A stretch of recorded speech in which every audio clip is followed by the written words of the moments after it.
Chemioembolization is a method used to deliver chemotherapy medication directly to liver tumors, either primary tumors that originated in the liver or metastases that migrated to the liver from cancers at other sites.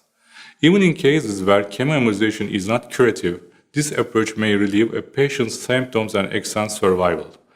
Doctors begin the procedure by inserting a catheter into a blood vessel in the patient's groin and advancing it into a specific artery supplying the liver.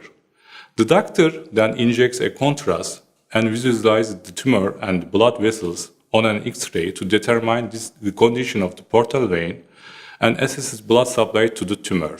The physician then injects an emulsion of an anti-cancer drugs and microparticles through a catheter selectively placed into the artery, feeding the tumor.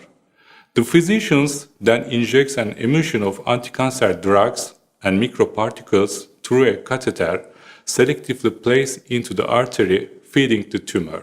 This mixture keeps a high concentration of medication in contact with the tumor for a period of time longer than that associated with traditional systemic chemotherapy. After the treatment is administered, the catheter is withdrawn and the patient can usually return home after an overnight stay in the hospital. Chemioembolization offers several advantages of traditional systemic chemotherapy, prolonging the time the medication stays in contact with the tumor up to as much as a month. This increases the treatment's effectiveness.